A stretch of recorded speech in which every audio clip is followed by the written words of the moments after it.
ఓం శ్రీ వారాహి దేవియై నమః.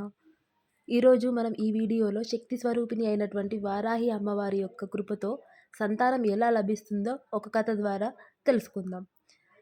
ఎంతోమంది దంపతులు పెళ్ళి అయ్యి చాలా సంవత్సరాలైనా కూడా సంతానం కలగక ఎన్నో ఇబ్బందులు పడుతూ ఉంటారు. పిల్లల కోసం ఆరాటపడుతూ ఉంటారు.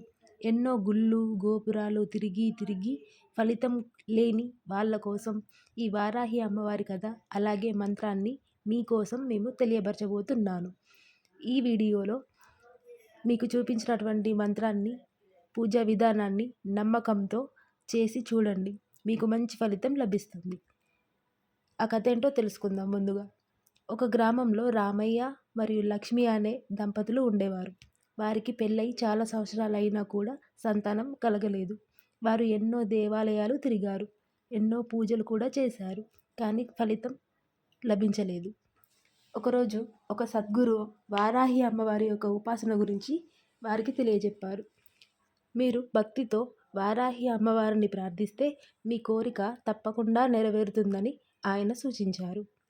ఆ దంపతులు ప్రతిరోజు ఉదయం సాయంత్రం దీపం వెలిగించి మనసారా ఆ స్వామివారు చెప్పినట్టు విధంగా వారాహి అమ్మవారిని ప్రార్థిస్తూ ఈ మంత్రాన్ని జపించడం ప్రారంభించారు.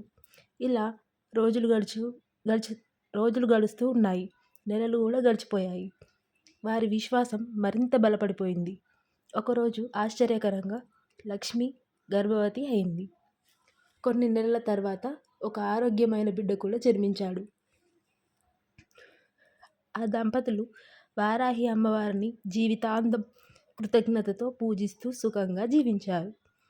సంతానం కోసం జపించాల్సినటువంటి మంత్రం ఏంటంటే అది చెప్తున్నాను, వినండి.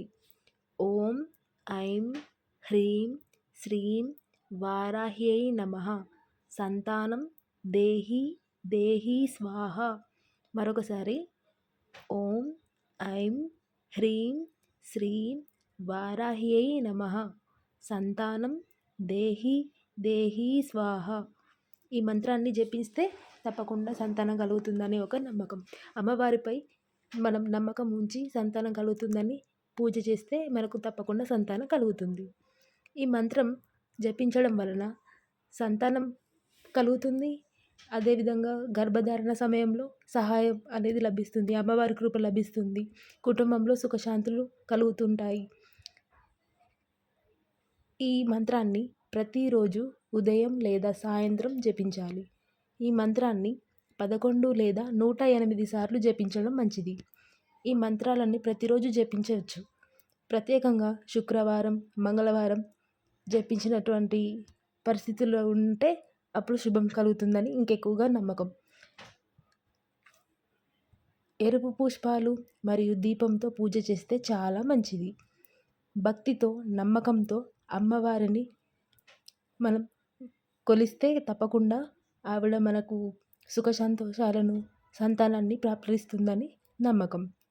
భక్తితో నమ్మకంతో అమ్మవారిని మనం జపించాల్సి ఉంటుంది. ఈ వీడియో మీకు నచ్చినట్లయితే లైక్ చేయండి, షేర్ చేయండి అండ్ ఛానల్ని సబ్స్క్రైబ్ చేసుకోండి. ఇటువంటి మరిన్ని వీడియోల కోసం మా ఛానల్కి సపోర్ట్ చేయండి. Thank you.